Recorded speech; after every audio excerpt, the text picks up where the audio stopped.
निसार तेरी चहल पहल पर हजारों ईदे रबीउल अव्वल, सिवाय इबलिस कहा जहां में सभी तो खुशियां मना रहे हैं। একমাত্র ইবলিস ছাড়া সবাই খুশি। ইবলিস তখনও নারাজ ছিল, এখনো ইবলিসের সুরত ধরে যারা আছে এরাও এখনো নারাজ। যখন মুনাফিকরা রায়না বলে আমার রাসূল পাক সাল্লাল্লাহু আলাইহি সাল্লামকে সম্বোধনা করত, এটা সাধারণ মানুষের জন্য ছিল রায়না বলা। আমার রাসূলের শানে ওই রায়না শব্দটা যাচ্ছে না।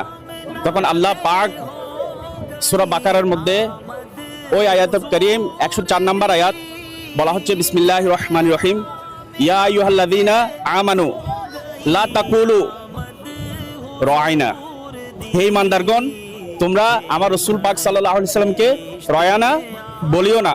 কি বলবে? ওয়াকুলু উনজুরুনা। এইজন্য সাহাবায়ে কেরাম আলাইহিম রিদওয়ানরা আমার সরকার সাল্লাল্লাহু আলাইহি সাল্লামকে এভাবে বলতেন, ইয়া রাসূলুল্লাহি উনজুর হালানা, হে রাসূল আমাদেরকে কৃপার দৃষ্টি দিন, আমাদের উপর দয়ার দৃষ্টি দিন। কত সুন্দর করে আমার রাসূল পাক সাল্লাল্লাহু আলাইহি সাল্লাম সম্মান আল্লাহ তাআলা বুলন্দ করেছেন। আল্লাহ তাআলা সমগ্র পৃথিবীর জন্য, সমগ্র কুল কায়নাতের জন্য আল্লাহ রাসূল সাল্লাল্লাহু আলাইহি সাল্লামকে রহমত হিসেবে প্রেরণ করেছেন। ওই নূরানী নবী রাসূল আরবি সাল্লাল্লাহু আলাইহি সাল্লামের আমরা আজকে 15তম ঈদে মিলাদুন নবী সাল্লাল্লাহু আলাইহি সাল্লাম উদযাপন করার জন্য আলহামদুলিল্লাহ বাংলার এই জমিন, চট্টগ্রামের মদিনাতুল আউলিয়ার এই শহর মহানগর থেকে আলহামদুলিল্লাহ ফিরিঙ্গি বাজার, এখান থেকে আমরা আজকে জশ্নে জুলুস নদী পথে উদযাপন করার জন্য এখানে উপস্থিত হয়েছি আলহামদুলিল্লাহ।